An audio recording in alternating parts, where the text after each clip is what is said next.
Dobar dan svima, nadam se da ste dobro.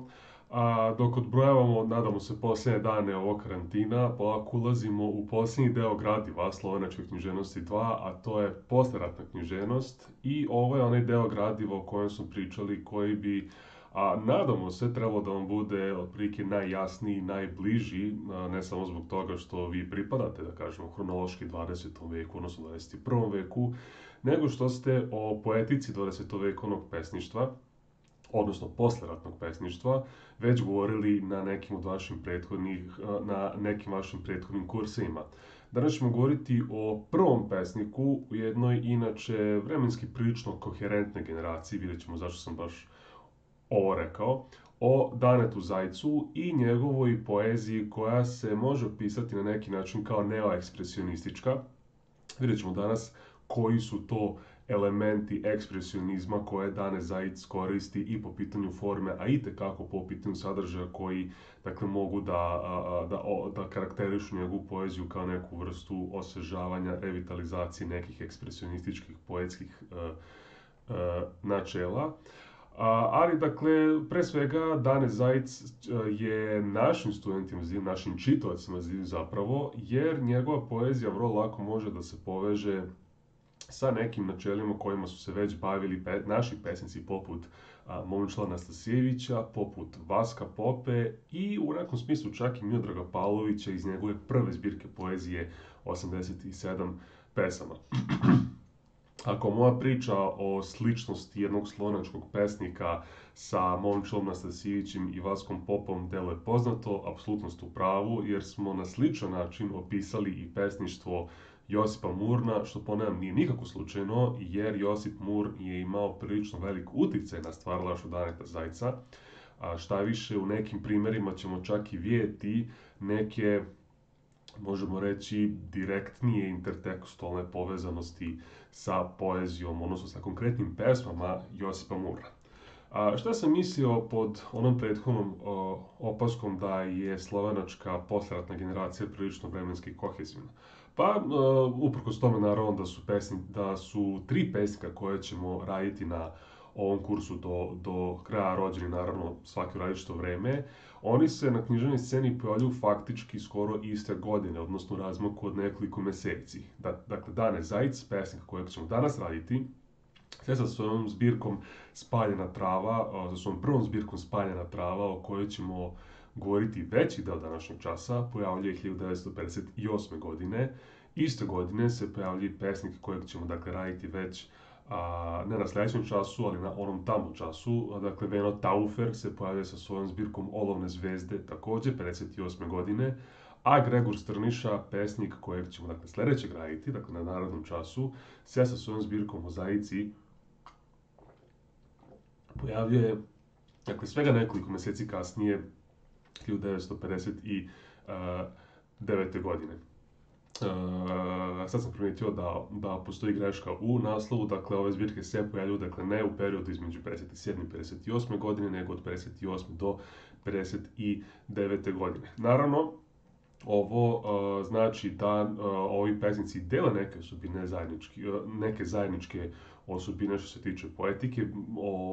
Ponavljam, to je nešto o čemu ste već vjerojatno pričali na vašem kursu iz savremenog srpskog pesništva, ali ono što će vama biti zanimljivo, što će vam biti zanimljivo kao čitaocima, a i što će vam, nadam se, olakšati spremanje ovog ispita, je to da, iako ovi pesnici, dakle, se pojavljuju u isto vreme, oni su zapravo međusobno veoma drugačiji, iako, dakle, koriste neka opšta načela moderne poezije, svaki ima potpuno drugačiji pristup i potpuno drugačiju poeziju. Što se tiče Daneta Zajca, bitna stvar za njegovu poetiku, bitna stvar za njegovo pesništvo jeste nekoliko biografskih podataka vezanih za njega, zato je prva stavka u ovom opisu njegovih, da kažem, pesničkih načela, jedna veoma bitna crtica iz njegovog privatnog života, a to je da je Dane Zajic u Drugom svetskom ratu ostao bez skoro svoje čitave porodice, ostaje bez oca, ostaje bez dvoje braće koju su Nemci ubili kao pripadniki partizana i nacističke snage čak i spaljuju tokom Drugog svjetskog rata Zajićevu rodnu kuću. i možemo primijetiti veoma čak i očiglednu simboliku naslova Zajićeve prve knjige Spaljena trava sa upravo ovim, da kažemo, grozomornim i apokaliptičnim događajima, privatnim događajima koji su vrlo verovatno, to jest ne verovatno, nego jesu ostavili utisak na tada mladog Zajca. Poezija Daneta Zajca, dakle, elementi u kojima se ona približava onome što smo govorili već o ekspresionističkoj poeziji, donekle i o simbolističkoj, odnosno modernističkoj, je da u njoj dominiraju, i to zajedno možda više nego kod bilo kog drugog pesnika, a ovde čak mislim i na Prešerna, čak mislim i na Murna, u njoj dominiraju, dakle, mračni i pesimistični tonovi, česte teme i motivi koji se nalaze u Zajićevim pesama su smrt, propadanje, nemir, besmisao, motivi progona, odnosno lova, dehumanizacije, straha, agresije, nemira i pustoši.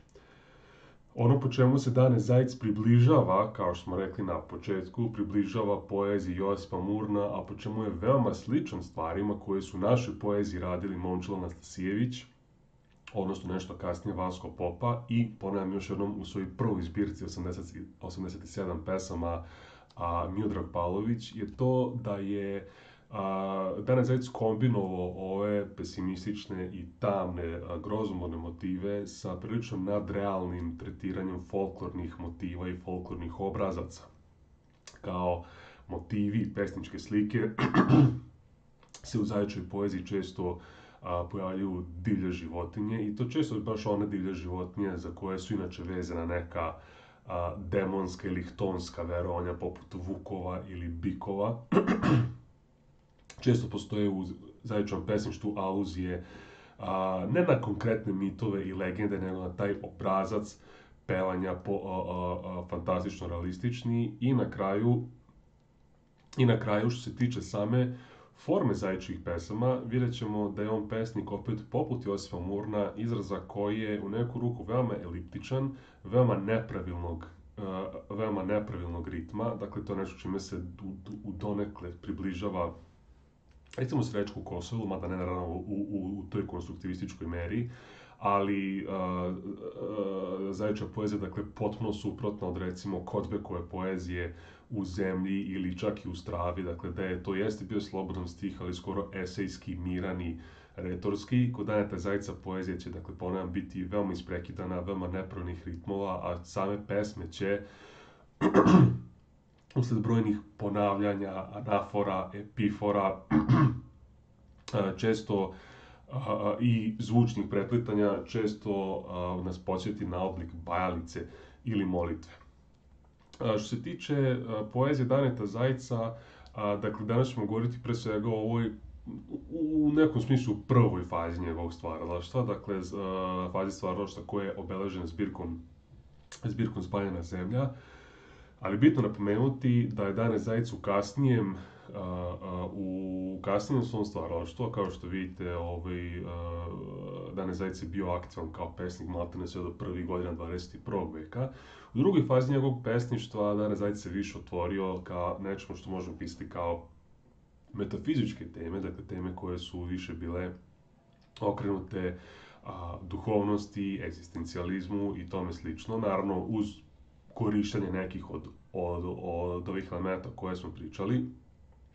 U literaturi ćete vidjeti, dakle, kad kažem literatura, pre svega mislim na knjigu Marije Mitrović i pre svega na ova izdanja Zajićevih pesama koje imate u našoj biblioteci, u našem Semeru, to jest, ali i u Gradskoj biblioteci u Novom Sadu. Bibliografski podaci su u onom Dropbox folderu.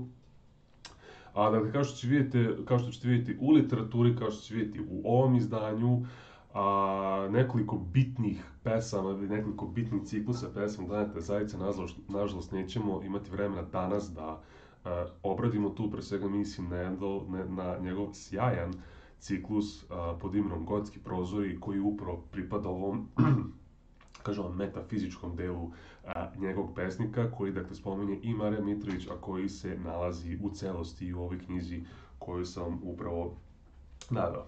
Pa vidimo zapravo o čemu se radi, dakle, u pesama koje se, ponavljam, dakle, nalaze u prvoj zbirci poezije Spaljena trava. Dakle, većina ovih pesama koje ćemo danas raditi su dakle pesme iz prve Zajićeve zbirke poezije Spaljena trava, za koju smo rekli, ponovit ćemo još jednom, da možemo sa priličnom sigurnošću reći da njihov pesimistični ton zajedno sa motivima i temama koje se pojavljuju u toj zbirci, sa pesničkim slikama koji se konstantno evociraju, ponavljaju, variraju, da više nego jasno aludira na Zajićevo detinjstvo u kojem je on u vihoru jednog užasnog rata izgubio i svoju porodicu i svoje ognjište. Pesma koja možda i najviše nas vuče u podsjećanju na taj element piše biografije jeste pesma Mrtve stvari, u kojoj pesnik dakle kaže: Kiša izlizala kamenje, voda stoji na ognjištu. Kiša ruši peć, pesak zasipa klet. Loza je podivljala, bunar se obrušava, posljednji zid se kruni. Stričak raste u uglu gde stajaše sto. Tihi razgovori naveče i oče vlakat na stolu. Mrtvi oče, tvoj lakat se raspao, tvoja ruka je zemlja. Ko će lozu ukrotiti, ko potpaliti na ognjištu, ko pod njim iskopati raspadajuća lica mrtvih godina. Možemo dakle već u ovoj pesmi vidjeti ono o čemu smo govorili kao osobenosti Zajićevog stila, dakle kratki, eliptični, isprekidani stihovi. Ovde imamo u ovoj pesmi, za razliku od kasnijih pesama, nemamo previše opkoročenja, faktički svaki stih je svoja semantička celina, ali opet pesma izgleda veoma sažeto, veoma sapeto i veoma napeto zapravo. U drugom delu su ove pesma sa ovim vokativom u kojoj se pesnik obraća svom pokojnom ocu, preuzima onaj oblik o kojem smo govorili, gde Zajićeve pesme često liče na molitve ili bajalice, dakle neke magijske formule koji svojim zvučanjem pokušavaju da evociraju neko značenje. Kao što veoma jasno možemo vidjeti iz samog sadržaja pesmi, kao što možemo vidjeti iz naslova pesme, ono što dominira ovom pesmom je motiv tropije, motiv propasti i odnosno propadanja stvari. Na neki način podsjeća nas ova pesma na pesmu Čarobnjak Edvarda Kozbeka, gde smo imali sličnu situaciju, dakle da svet ljudi prosto se raspada pred galopirajućim svetom prirode, zato što je to, sada citiram Kozbeka, svet koji je uprala paučina. Tu više nema ljudi, nema koga da taj svet održava, da ga neguje i kao takav on je prepušten silama prirode, odnosno propadanju. Kamenje je izlizano od kiše, ognjište je takođe mrtvo jer na njemu stoji voda. Ako se sećate svog gradiva iz tradicionalne kulture Srba, bit će vam veoma zanimljivo da tumačite Zajićevu poeziju, jer kao što sam rekao, Zajic ne parafrazira konkretno neke, recimo, slovenačke narodne pesme ili neke narodne mitove ili legende. To će raditi Veno Taufer, pesnik kojeg ćemo uskoro raditi, nego više koristi te elemente, da kažemo, narodnog verovanja, tradicionalne kulture.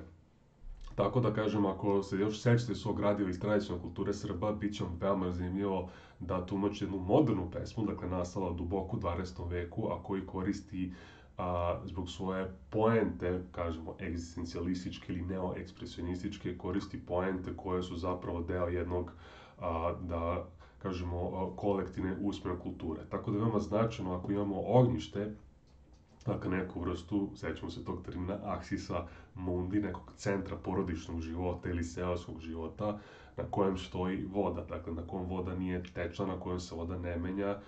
Mislim da su u mnogim rečnicima tradicionalne kulture i mitoloških verovanja nalazi upravo, koji su bili deo vaše literature, nalazi upravo objašnjenje za ovaj element stojeće, odnosno mrtve vode, koja dakle nije više živa, nije više vitalna, a kao što znamo, voda jeste dvojni simbol. U nekim slučajima upućuje na život, u nekim slučajima upućuje na kontrastvar, na smrt. Ovdje nam je veoma jasno na što zapravo voda upućuje. Kiša je ta koja je porušila, dakle, i peć, pesak je zasipao klet. Međutim, naročito je zanimljiva druga strofa, gde baš imamo te motive kozbekovske, gde namjerno imamo prikaz onih stvari, onih predmeta koji zahtevaju konstantnu negu od strane čoveka, inače potpuno propadaju i propuštaju se ili divljanju ili, kao što smo rekli, entropiji. Pa tako, loza je nešto što se mora negovati, međutim, ovde je ona podivljala. Implikacija, dakle, veoma minimalistički, veoma eliptično, nema niko ko će tu lozu na porodičnom imanju da održava. Bunar, takođe, se obrušava ponovo zbog istih razloga i međutim najjača slika, pošto možemo shvatiti ovo kao neku vrstu u načelu mini gradacije, poslednji zid se kruni. Dakle, ono što je poslednje stajalo kao neka vrsta prepreke, kao neka vrsta graničnika između sveta koji je svet domaćinstva i svet porodice, koji je negovan, koji je održavan, koji je neka vrsta utehe i sigurnosti, dakle posebna barijera koja taj topli, intimni prostor čuva od nadirućih stihijskih sila s one strane se okrunio i sve je prosto sada prepušteno slučaju. Motiv da kažemo na neki način gubljenja centra, gubljenja osnove, decentralizacije, ili tako, dakle sveta bez neke ravnoteže, bez svoje osnove, se posebno razvija u trećoj strofi, gde imamo sliku, gde se dakle spominje da tamo gde je stajao sto, koji je dakle bio opet neka vrsta centra domaćinstva, tako da se porodica okuplja, da je zajedno obeduje, sad umesto toga ne postoji ništa, postoji neko žbunja, tako postoji neki korov. I na samom kraju nema ni glavnog, da kažemo, centra, glavne osnove takvog života, nema oca. I u ovom trenutku pesma zauzima upravo taj neku osobinu basme ili molitve. Veoma je zanimljiv stih Tvoj lakat se raspao u četvrtoj strofi.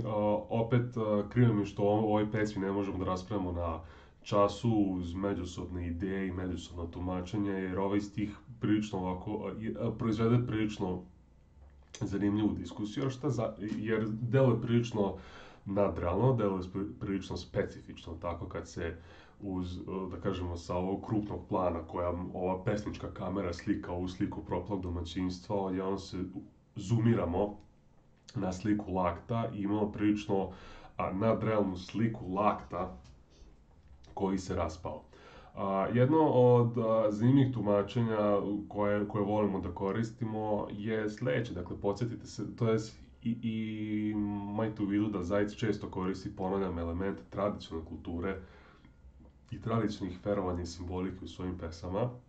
Lakat, kao što znate, nekada bio merna jedinica za dužinu. Dakle, pre nego što je svet standardizovao metar kao osnovnu jedinicu dužine, svaki narod ima neki svoj sistem beleženja daljine i svi ti sistemi su obično bili bazirani na samom ljudskom telu. Dakle, na nekom arhetipskom, na tako kolektivnom, nesvesnom nivou, tu očitujemo, dakle, nameru ljudi da svet samere prema sopstvenim načelima, bukvalno prema sopstvenom telu.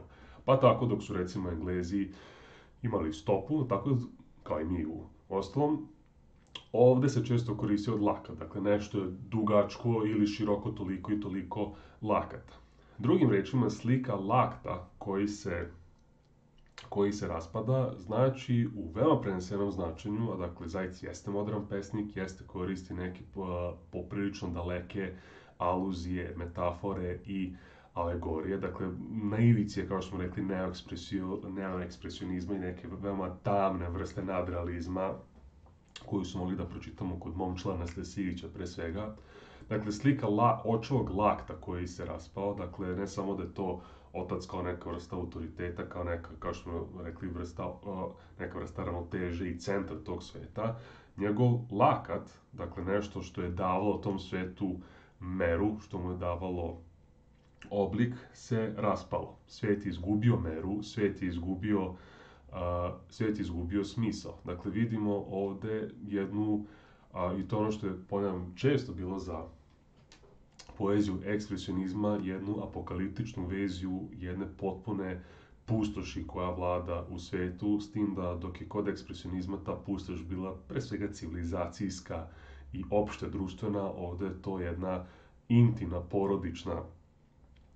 porodična pustoš. Šta više, toliko se naglašava taj motiv, ta poenta potpune praznine je to da se ovdje u pesmi spominju neke prilično, ponavljam, bitne stvari sa bitnim simboličnim značenjem, poput loze, poput bunara, zida, stola, oca, peći i tako dalje. Međutim, u pesmi sve te stvari su lišene svoje vrednosti, one su bezlične, one su bez značenja, bez poente, to su samo na kraju mrtve stvari. Dakle, to nisu bitni simboli, to nisu bitni elementi porodičnog ili ljudskog života, to su samo, dakle, bezlične stvari koje su mrtvi. I ta pesimističnost, taj skoro možemo reći nihilizam pesnika, vidimo i u posljednjoj strofi gde se postavljaju retorska pitanja, dakle pitanja na koje mi zapravo ne očekujemo odgovor, pitanja koje se koriste kao stilska sredstva, a ne kao, da kažemo, komunikativni alati gde mi zaista zahtevamo da nam neko pruži odgovor. Čak i ova retorska pitanja, što je zanimljivo, su ovdje pružena bez znaka pitanja. Dakle, nije ko će lozu ukrotiti, znak pitanja, ko će potpaliti na ognjištu, znak pitanja, nego se čak i ova retorska pitanja završavaju tačkom, što implicira jednu vrstu konačnosti, jednu vrstu tolike rezignacije pesnika da on zna da pitanja na koja postavlja neće dobiti odgovor. Ponekad čak i retorska pitanja, recimo ako ih postavi Prešern, mogu značiti tračak nade pesnika da zaista, recimo tamo gore postoje neke sile koje mu mogu odgovoriti na njegove očajničke molitve, međutim pesnik ovdje nema nikakvih iluzija, nikakvih očekivanja od bilo čega, on zna da je sve oko njega prosto gotovo i da je pusto i zbog toga upravo ove tačke koje onako samrtnički odjekuju. Setimo se pesme Himna Miloša Crnjanskog, gde je ono završno oj u posljednjoj strofi isto se poentira tačkom, dakle nije oj sa uzičnikom, kao što bi se možda očekivali u pesmi koja je žanrovski određena od samog autora kao himna, nego baš sa tačkom koja oglašava tu, u slučaju Crnjanskog, ironičnu rezignaciju, dok je rezignacija ovde mnogo mračnija. Sljedeća pesma o kojoj ćemo da govorimo je Visoki crveni mesec. Ponavljam još jednom, ukoliko ste se sećate gradiva iz tradicionalne kulture Srba i ukoliko imate skripte pri sebi, bit će nam zanimljivo da pesnika poput Daneta Zajica čitate baš zajedno sa tim, da kažem, mnogo ćete od značenja dobiti ukoliko samo prešaltujete taj mozak na frekvenciju, da ne samo da čitate jednu modernu poeziju, nego da morate koristiti pri, dakle, interpretaciji i mnoge stvari koje ste, dakle, govorili, o kojima ste govorili u nekom potpuno drugom kontekstu. Pa tako Visoki crni mesec je pesma, Visoki crni mesec je pesma koja je u celosti izvedena kao jedna molitva, odnosno balica upućena upravo ovom subjektu, da kažemo, koji se nalazi u naslovu pesme. Pa da vidimo kako odakle pesnička moderna bajalica Daneta Zajca izgleda. Lice meseca, crveno lice meseca što ulazi na dalekom gorom. Mračna prilika prati moje stope, mračna prilika prati moju dušu. Tiha ko senka stoji među vrbama kraj zloslutne reke, crveno lice meseca, lice što seješ svetlosti. Mračna prilika jurnuće i senke. Lovit će moju dušu, lovit će grabljivim rukama što hoće da dave, daleko crveno lice, visoko crveno lice nad gorom. Visoki crveni meseče, pogledaj u lice nepomične prilike, njeno skrito lice što iščekuje. Pogledaj u njene oči. Pogledaj, zver vreba iza njih, daleki crveni meseče nad tamnom gorom. Pokaži mi put kojim ću bežati, pokaži mi put kojim još nisam bežao. Pokaži mi put široki, novi, za beskreno slobodno bekstvo. I gle, prilika među vrbama se promiče, a led straha okiva moje noge, lice što seješ svetlost, pokaži mi put. Dakle, pesma, kao što vidimo, pisana u obliku, kao što smo rekli, neke vrste bajalice, neke vrste molitve, mnoge stilske odlike pesnika nas upućuju da ova pesma jeste zamišljena kao neka vrsta, ne čak da kažemo hrišćanske molitve, nego neke šamanske, primordijalne, neandertalske, tradicionalne molitve upućene nekim paganskim silama prirode.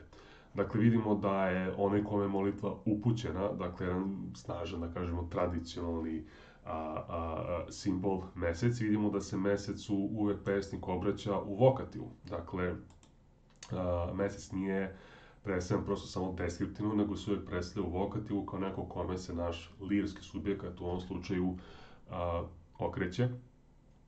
Potom vidimo nešto što isto karakteristično za narodne bajalice ili molitve, da se često ponavljaju iste reči na početku stiha, na kraju stiha, usred stiha, tako lice meseca, crveno lice meseca, pa onda mračna prilika prati, crveno lice meseca, dakle imamo tu sintagmu lice meseca ili crveno lice meseca ili daleko lice meseca koje se uvek onako kao neko amin pojavljuje na kraju svake strofe, a unutar strofe opet nešto što je slično recimo Josipu Murnu, što je slično nekim našim pesmicima, uvek imamo ta neka zvučna ponavljanja koja ponavljamo još ono što je Murnu u stvari želeo da uradi sa svojom poezijom, šta je, to je možda i bliže, Anastasijević hteo raditi sa svojom poezijom. Dakle, da značenje pesme ne leži samo u njenim rečima i dakle konkretnoj semantici, nego pre svega u zvučanju, dakle zvučnoj i melodioznoj slici koju pesma tvori. Lirski subjekat u ovoj pesmi se dakle obraća visokom crvenom mesecu, kao što to obično i biva u molitvama za neku pomoć. I ova molitva, za razliku od recimo hrišćanskih molitva, ne znači nekom vrstom utehe, nekom vrstom blagosti ili dobrote, šta više kroz čitavu pesmu nas prožima kao čitaoca osjećaj bespomoćnosti i straha. Lice koje pesnik, u ovom slučaju lirski subjekat, koji se obraća visokom crvenom mesecu, je progonjen u ovoj pesmi, zapravo lovljen je od strane, i ovo je prilično oko 20-vekovni kafkijanski motiv, progonjen je od strane nekoga za koga ni ne zna ko je. To je dakle neka mračna prilika koja prati njegove stohe, koja je tiha kao senka i koja lovi njegovu dušu. Dakle, jedna prilično oko metafizička slika lova, gde je lirski subjekat predstavljen kao neko bespomoćno biće, dakle kao neka sitna životinja, dok je nešto ogromno i zlo progoni, ne kako bi je u skladu sa sa zakonima prirodi, krugom života pojao, nego kako bi ga uništilo na duhovnom, na suštinskom nivou. Nešto što lovi njegovu dušu. I vidimo kroz čitavu pesmu upravo opet nešto što je veoma karakteristično za 20-vekovnu poeziju, što je veoma karakteristično za posleratnu poeziju, ne samo za međuratnu, odnosno ekspresionističku, i nešto o čemu ste govorili, govoreći recimo o stvaralaštvu Danila Kiša, motiv jedne dehumanizacije u kojoj se, dakle, još jednom glavni lik, lirski subjekat pesme predstavlja kao neko bespomoćno biće, dok njega sa druge strane goni zver. Dakle, jedna zverska dehumanizacija ljudskog iskustva, gde na nekom univerzalnom, ako bismo ovu pesmu čitali na nekom univerzalnom nivou, čoveka kao neku opštu priliku progoni nešto što je mračno, što je nepoznato, što je tiho, što je senkovito, a što je zapravo zverski. To je dakle jedna od dakle, čestih pojavu, dakle, kako je Kiš rekao, u književnosti koja se piše posle logora. Dakle, priča o strašnoj dehumanizaciji ljudskog iskustva, gde je čovjek čovjeku zapravo plen, što je skoro pa direktna parafraza jednog od stihova Momčila Nastasijevića. Dakle, lirski subjekt u toj pesmi se nalaze u strahu i u bezizlaznoj situaciji, jer neko na njegovom tragu nešto užasno ga progoni, kaže, veoma kafkijanska slika, veoma onako nalikuje na mračnu dogodovštinu Jozefa K. Gde imamo glavnog junaka koji se nalazi pred nekim nevoljama, to naravno nije ništa neobično u svetskoj književnosti, ali imamo glavnog junaka koji ne zna šta ga progoni, osim što sigurno zna da je to što ga vija nešto apsolutno zlo, apsolutno iskvareno i što će ga uništiti, ne da kažemo samo biološki, nego na nekom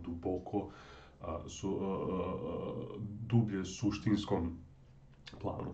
Međutim, zanimljivo je u ovoj pesmi to kome je ova pesma upućena. Ova molitva, dakle ova molitva za spas našeg lirskog subjekta kojeg vija neka užasna metaforička zver, je visoki crveni mesec. Što nam deluje možda malo neobično, jer čak i ako poznajemo tako tradicionalnu kulturu, dakle molitve se obično upućuju tako Bogu, Bogorodici, poenta nekim empatijskim božanstvima, tako suncu i tome slično. Neobično nam je da ova molitva upućena božanstvu meseca koji je pritom crveni, jer ponavljam, ako se sećate svog gradiva, znate da su elementi koji se povezuju za mesec kao za neko noćno božanstvo nisu ni malo pozitivni. Mesec je dakle sila koja je noćna, koja je prevrtljiva, koja je zla, tako, koja je nagovešta i prilično zlih i pokvarenih stvari. Znamo dakle da je mesec neka vrsta celestijalnog antipoda suncu, dakle zbog toga što mesec sija noću, što njegova svetlost slabija, što njegova svetlost je često veoma varljiva, nije toliko lepa i jasna kao sunčeva, i naravno zbog toga što mesec menja svoj oblik, naravno ne bukvalno, menja svoj oblik tokom godine. Osnovno znate dan danas da je i u popularnoj kulturi, da kažem u našem svakodnevnom životu, ostala slika, odnosno predstava da je pun mesec predskazanje nečega zlog i negativnog. Dakle, imamo tu neobičnu sliku da se junak u ovoj našoj pesmi, koji je progonjen od nečega prilično pokvarenog, za pomoć obraća jednom božanstvu koje je samo simbol zlog, pokvarenog, prevrtljivog i tako dalje. I to je jedan zanimljiv stilski, idejni u stvari postupak koji će Zajec koristiti još nekim pesama koje ćemo danas čitati, a to je da namjerno koristi neke elemente koji opet u nekom mitskom ili simboličnom značenju se mogu tumačiti kao zli, kako bi napomenuo, odnosno hiperbolizovao koliko je tek onda ono drugo zlo koje preti čoveku. Dakle, mi ovde možemo da se zapitamo sljedeću stvar: ako je ovde čovek u tolikom strahu i u toliko bezizlaznoj situaciji da mora da se za pomoć obrati jednom simbolično gledano zlom božanstvu, pa koliko je onda zlo, loše i pokvareno ono što ga prati, koliko tek to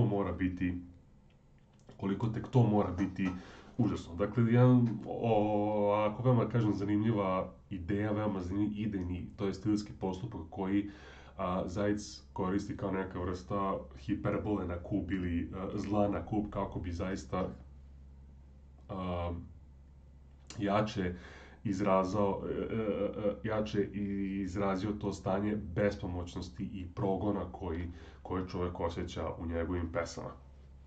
Druga zanimljiva stvar je zbog čega se tačno lirijski subjekat u ovoj pesmi obraća mesecu. Obično ako molimo neko božanstvo za neku pomoć, to obično znači da molimo za neku vrstu pomoći, dakle da budemo u nekoj nevolji hrabriji, da budemo u nekoj nevolji jači, da imamo snage da se izborimo sa nekim neprijateljem ili sa nekom lošom situacijom. Mislim, ne bukvalno neprijateljem, tako ne živimo više u srednjem veku, nego da prosto da imamo snage da se izborimo sa nečim, odnosno molimo, ako sam baš onako malo moralno ambivalentni, molimo nekog da toj neprijatnoj situaciji, događaju malo umanji snagu.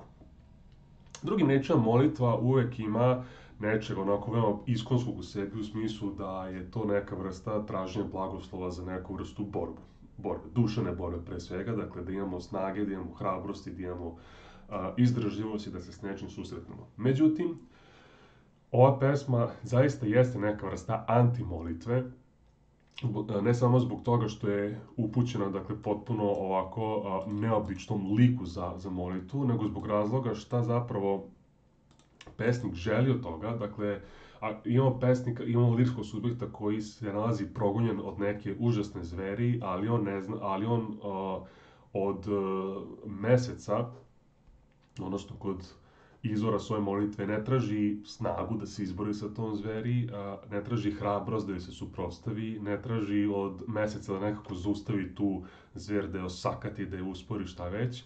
On od meseca traži, i ovo je potpuno paradoksalno i potpuno u stihu upravo te dehumanizacije i tih motiva i simbolike lova i progona koji je toliko bio popularan otprilike u ovo neko vreme.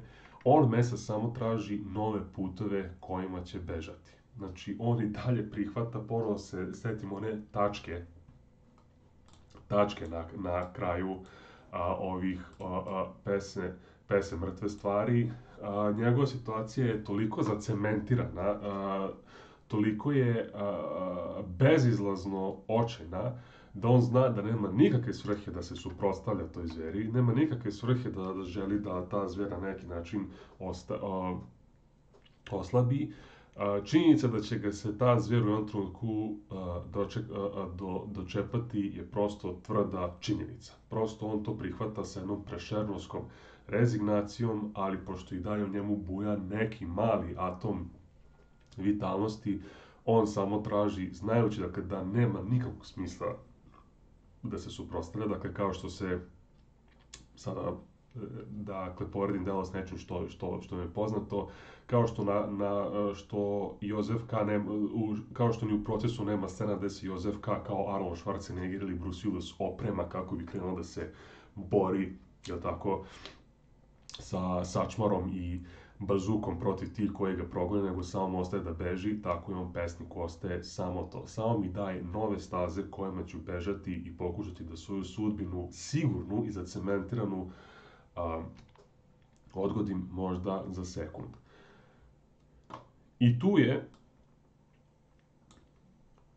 tu se upravo nalaze i stihovi koji predstavljaju skoro pa direktan citat Murnove pesme Nebo, nebo, gde je pesnik isto, na kraju te pesme imamo isto sliku nekoga ko beskrajno slobodan beži, gde se dakle ono paradoksalno poručuje da samo u nekom večnom begu, večnom izbegavanju, večnoj poteri se zapravo nalazi makar neki privid slobode. Dakle, beskrajno slobodno bekstvo je opet veoma paradoksalno, veoma oksimoronski jedina nada, jedina sloboda koju lirski subjekat može sebi da kažemo priušti, i u tome, dakle, ova pesma Visoki crni mesec predstavlja u svojoj poenti, dakle, nešto što je veoma slično podjednako nihilističkim idejama Josipa Murna. Kad smo spomenuli, dakle, da Dane Zajc voli da koristi neke, da kažemo, zlokobne elemente kako bi naglasio nešto još zlokobnije, nešto metafizički zlokobnije što je iza toga. To možemo vidjeti u nekoliko narednih pesama, gde se kao centralni, da kažemo, junaci nalaze vukovi. Vuci, tako, koje su isto tradicionalno shvateni kao demonska, chtonska bića. Međutim, u ovim pesama vukovi su prilično ambivalentno predstavljeni. S jedne strane, oni jesu, ponavljam, krvoločni predatori, ali oni ipak zadržavaju neki oblik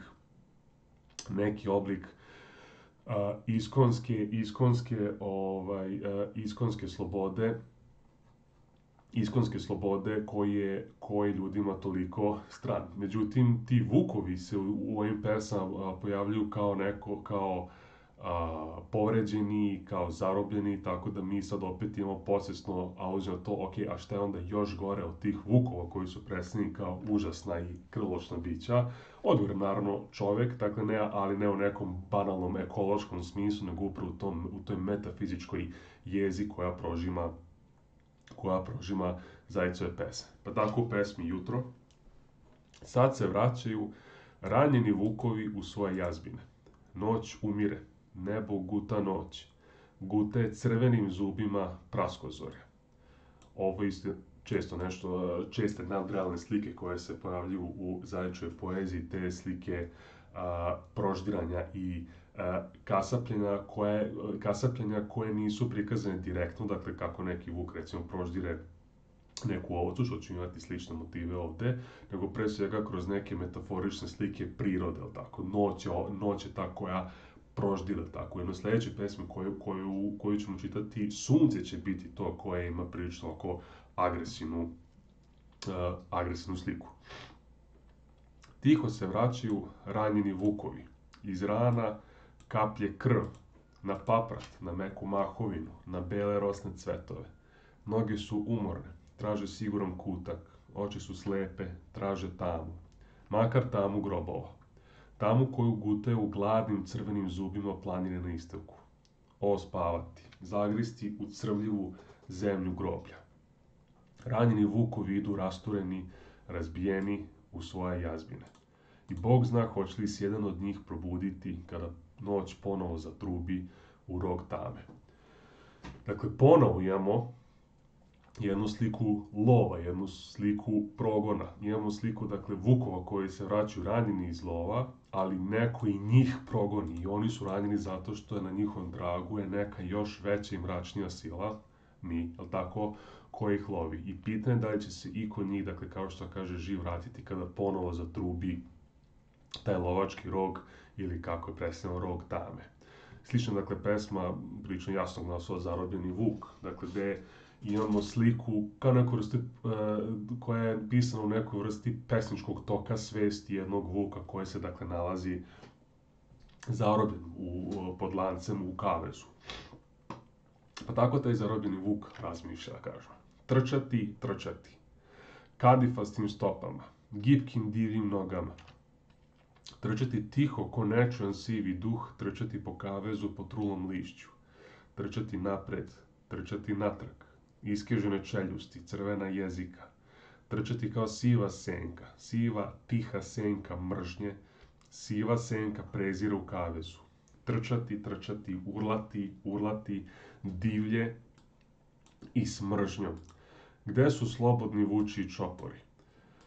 Gde je krdo sivih duhova što plovi u mleku mesečine hitrinom vražijeg stada? Gde su meki oči i vratovi? O gutati slatko oči u krv, o urlati, urlati. Zašto si zaurlao vuče kao da je zaurlala zemlja pritisnuta gorom stenja? Zašto si zaurlao vuče? Zašto si zaurlao kao da ti je u grkljan zabodeno dugo crno trnje? Još jedna pesma koja se završava retorskim pitanjima, koje, dakle, kao što znamo, često naglašavaju neku vrstu sumnje, neku vrstu neznanja, nerazumevanja, nesnalaženja, ponovo decentriranog sveta bez ravnoteže. I u pesmi vidimo jednu, kao što rekli, ambivalentni prikaz tih krvoloka vukova. S jedne strane oni su predstavljeni kao neko ko je divlje, kao divlji, kao neko ko mrzi, kao ubice koje sanjaju o slatkoj krvi, oni su vražije stado, ali opet na neki način mi simpatišemo svojim vukom jer on mašta o tom, tako nije baš Disneyev crtač pesma ova, ali dakle simbol ovog vuka, slika ovog vuka zapravo mašta o svemu tome samo zato što je zarobljena, ponavljam, od neke još veće i zlobnije sile koja leži nad njim, kao što je ona mračna prilika iz visoko crnog meseca nad mesecom, kao što su ovi vuci se boje tog roga tame, tako si ovaj vuk naziv zarobljen od strane nečega. I samo kratak osvrt na jednu pesmu koja je veoma slična visokom crnom mesecu, pesma Pobuna, koja je opet pisana u vidu jedne molitve upućene nekoj višoj sili, ali poput Visokog crnog meseca opet to je više jedna antimolitva koja se bavi prilično mračnim i čak možda reći autodestruktivnim htenjima. Dakle, glasu visina, tamni glasu visina, opet antimolitva, nije ovo upućeno nekom empatičnom božanstvu ljubavi, nego nečem tamnom, đavolskom. Dođi glasu strave, dakle nešto što je tamno, što je stravično, sruči se u mene, uništi me, zari me u zemlju, raskidaj me, raščereči me, mračni glasu zapovesti drevne. Sve uništeno, sam bežim kroz močvare, davim se u crnoj vodi glasu visina. Ubij me, tamni glasu visina. Htjela da budem trava, svilena meka trava, tamni glasu visina. Zlobni u zasjedi lovče, otkuda vrebaš na mene. Sruči su mene kao plamena kugla, spali me, da budem zemlja pod nogama divljeg zverinja, glasu visina. Pokaži svoje natrulo lice, pokaži ga na tamnom nebu. Dakle, sve ono o čemu smo govorili već je mode, motivi čerečenja, kasapljenja, bega, lova i na kraju molitva jednom mračnom božanstvu zbog nekih prilično nemolitvenih razloga. To je ne da našem ličkom subjektu da snagu, da mu da razumevanje, nego samo ne ga pretvori u jednu najobičniju travicu, da može da postoji nekako tiho na ovom svijetu, da ga svi gase. I pesma koja nam je još ostala, dakle koja se opet bavi motivom divljih životinja na prilično folklorno crtica nadrealni, crtica tamni način, je Veliki crni bik. Opet slika jedna prilično ovako ambivalentna.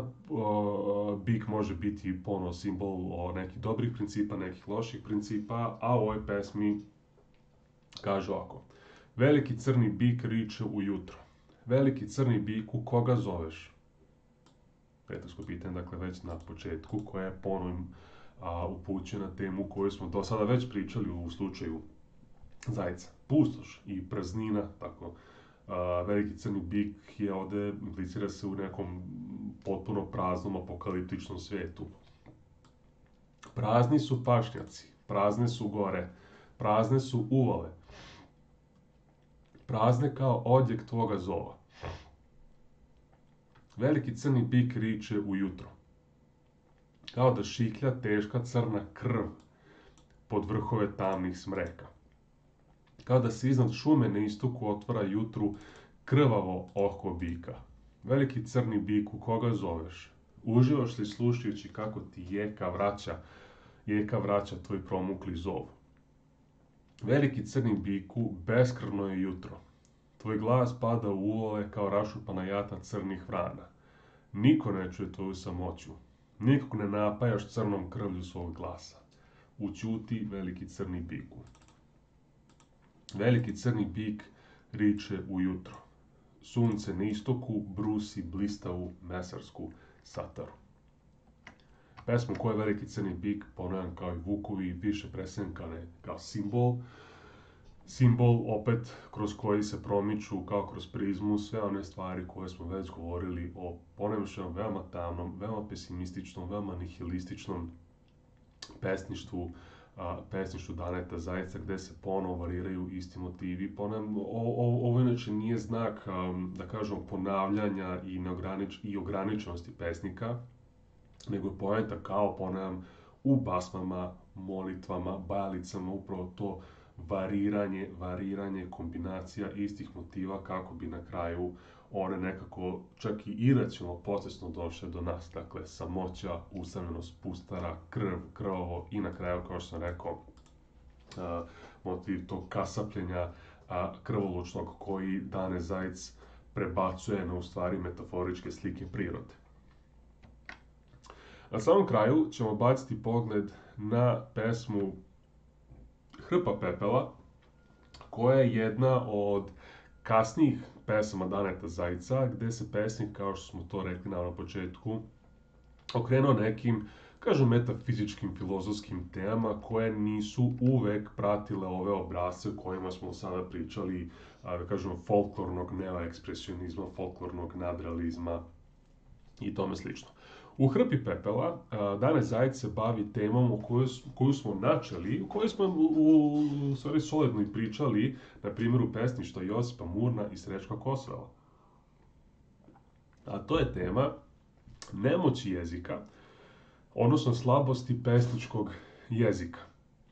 To je tema koja je poznata, ponavljam još jednom, iz ruskog formalizma, iz eseja Raska Petrovića Helioterapija afazije, ali dakle u jednom trenutku moderni pesnici su se zapitali, ok, da li je pesnički jezik, književni jezik uopšte, i dalje dovoljno jak, snažan, ekspresivan da izrazi zaista nešto što je dubinsko u nama, ili ovo što mi radimo samo neka vrsta zezancije gde ništa ne može toliko vredno da opiše misli koje nam se ovde kriju. Pa tako, na tragu te ideje, dakle da pesnički jezik moramo na neki način oneobičiti, termin ruskog formalizma, kako bi on zadržao svoju snagu, dakle na tragu te ideje Josip Murn je došao do sljedećeg postupka.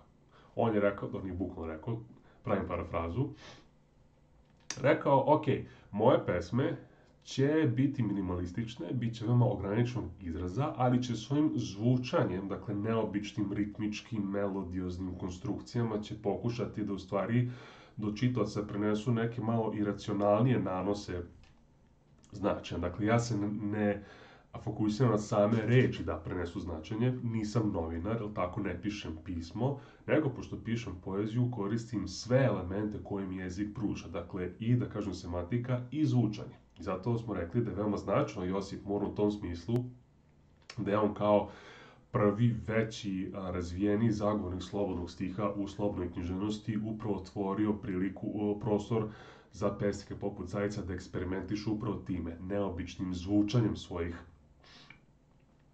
stihova.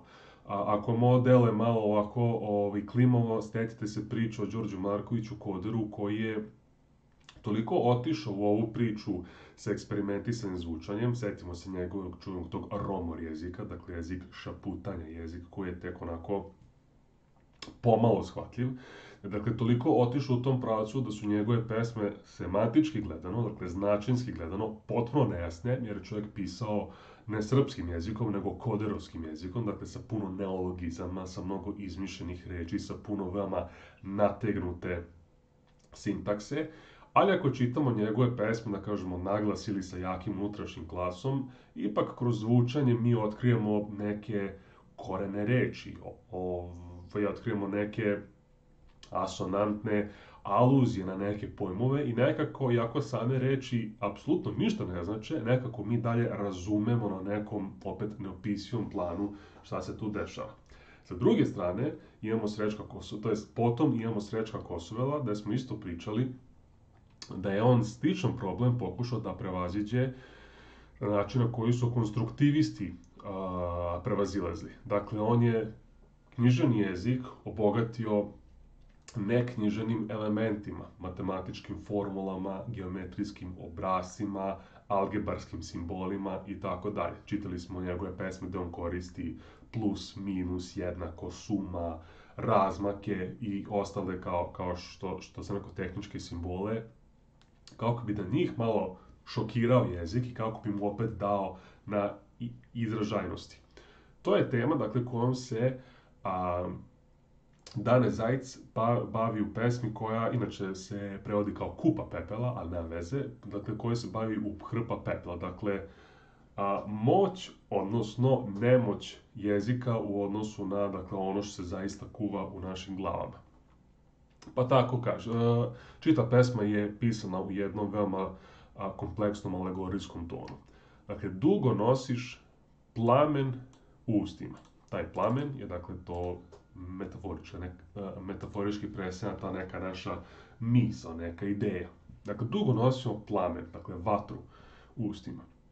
Dugo ga skrivaš, iza košatog plota zuba. U belom zabranu usana ga stiskaš. Znaš da niko ne sme mirisati dim iz tvojih usta. Pamtiš da vrane ubijaju belu vranu. Zato zaključaš usta i sakriješ ključ. Ali odjednom osjetiš reč u ustima. Šupljina glave odjekuje od nje. Tada počneš tražiti ključ svojih usta. Dugo ga tražiš i kada ga nađeš, otključaj lišaj svojih usana. Otključaj rđu svojih zuba. Onda tražiš jezik, ali jezika nema. Onda hoćeš da izgovoriš reč, ali usta su ti puna pepela. I umjesto reči iskotrlja se hrpa pepela kroz gar u tvoje grlo. Zato odbaciš zarđali ključ. Onda napraviš nov jezik od zemlje, jezik što govori reči od zemlje.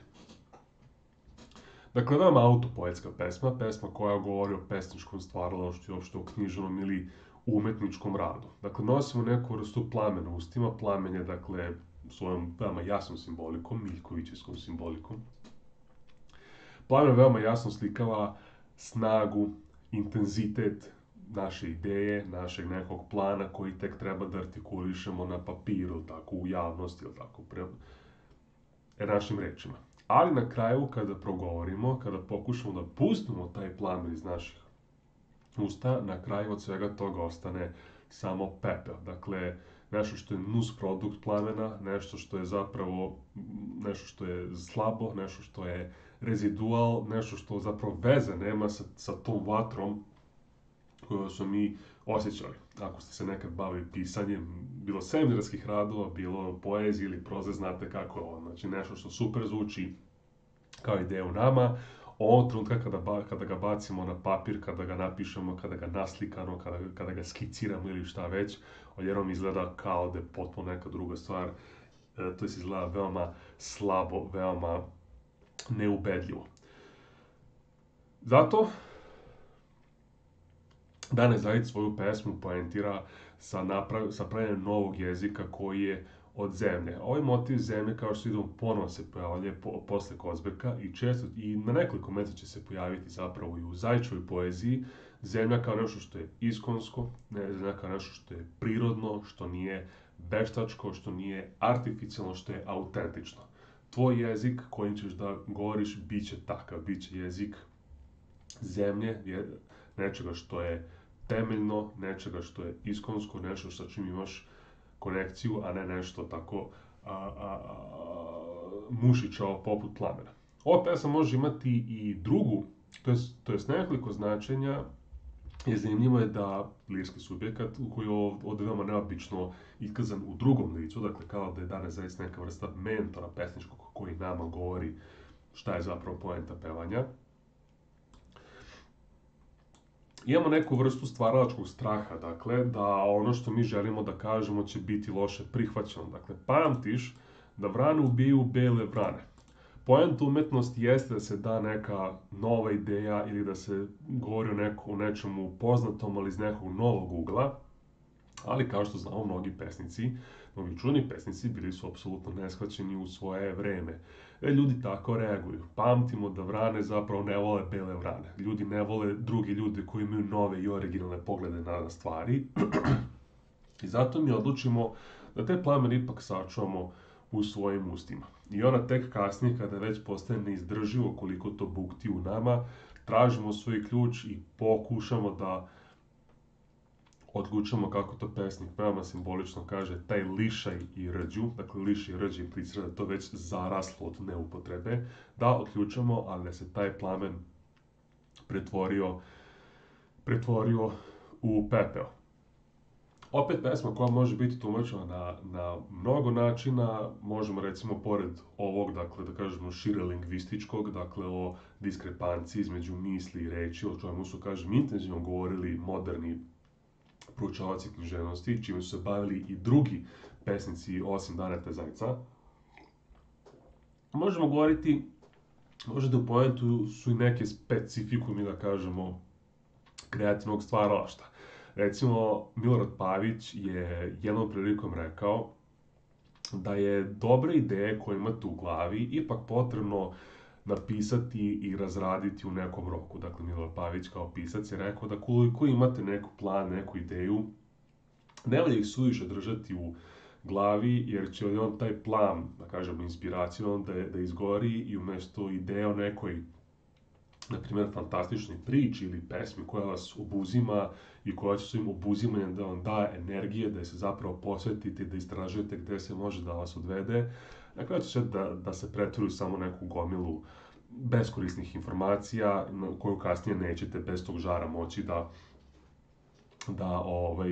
razredite. Dakle, možda je upravo o tome reč u ovoj pesmi, dakle da se ne čeka dugo sa razređenjem tog plamena, jer plamen upravo to usahne i od njega ostaje samo pepeo, a postoji jedna druga, recimo još jedno tumačenje koje mi često govorimo na našim kursima kreativnog pisanja, da ako imate već neki dar, ako imate već čak ne neki dar, nego prosto želju da pišite prosto dok možete, koliko god možete, jer na kraju zaista se desi situacije iz one sjajne Gogoljeve priče koje se može shvatiti kao alegorija o pesniku, o slikaru, izvinite, u toj priči, koji dugo nije slikao, misleći, sad ja veoma simplifikujem priču, koji dugo nije slikao i onda u jednom trenutku kad je konačno rekao, ok, sada imam konačno vremena da pravim, da stvaram, video je da potpuno je izgubio dodir, potpuno je izgubio dar, umjesto da se razvio postepeno, sada je se potpuno našao odsečen od te vatre koje je imao i na kraju ostao samo sa plamenom. Dakle, veoma zanimljiva pesma koja nudi nekoliko različitih tumačenja, a koja se sve vrte zapravo oko upravo ovih problema stvaralaštva, odnosno u slučaju književnosti jezika, mada pesma je u tom smislu univerzalna da se zapravo može primijeniti na bilo koju vrstu stvaranja. To je to što se tiče stvaralaštva Daneta Zajca. Podsjećam još jednom, danas nismo imali prilike da se bavimo i njegovim ciklusom Gotski prozori, zbog toga što je to ipak ciklus pesama, bilo je potrebno da pređemo kroz nekoliko pesama, a znam koliko ovaj način predavanja opterećuje, tako da ovoga puta nismo o tome pričali. Ono što je bitno, dakle, za stvaralaštvo Daneta Zajca o kojima smo govorili, dakle, da njime dominiraju veoma mračni nihilistični motivi, da se često, naročito u pesništvu njegove prve zbirke poezije Spaljena trava, narazi prilično nadrealno i neoekspresionističko tretiranje raznih folklornih elemenata, simbola, predmeta, životinja, mitova, legendi. Da je forma njegovih pesama zbog svog kratkog stiha, nepravilnih ritmova i čestog ponavljanja anaforičnog, asonantnog, aliterativnog, često se mogu shvatiti često se mogu posmatrati kao pesme koje veoma liče na te stare oblike bajalice ili molitve, dok se u drugoj fazi svog stvaralaštva, dakle u svom kasnijem delu pesništva, Dane Zajic bavio i nekim širim, kao što smo sada vidjeli, metafizičkim, lingvističkim, recimo filozofskim temama i tome slično. To je to što se tiče stvaralaštva Daneta Zajca. Dakle, sa Zajcom smo uleteli u posljednji deo gradiva Slovenačke književnosti 2. Na sljedećem času ćemo govoriti o stvaralaštvu Gregora Strniše, dakle pesnika, da se podsjetimo još jednom, koji se pojavljuje na pesničkoj sceni otprilike kažemo u isto vrijeme kao i svi ostali pesnici koje ćemo raditi na ovom času. Dakle, do kraja nastave ćemo govoriti još o Venu Tauferu i Gregoru Strniši. Ostaje nam priča na kraju i o Tomažu Šalamonu, a apsolutno jednom od najznačajnijih, ako ne i najznačajnijim i najpoznatijim slovenačkom autoru uopšte u 20. veku, ali kažem, zbog ove situacije, povratka na pogled i svega, vidjet ćemo da li ćemo stići da ga obradimo na času. Još jednom, to je to o Danetu Zajcu. Hvala vam na pažnji, nadam se da ste uživali, vidimo se iduće nedelje.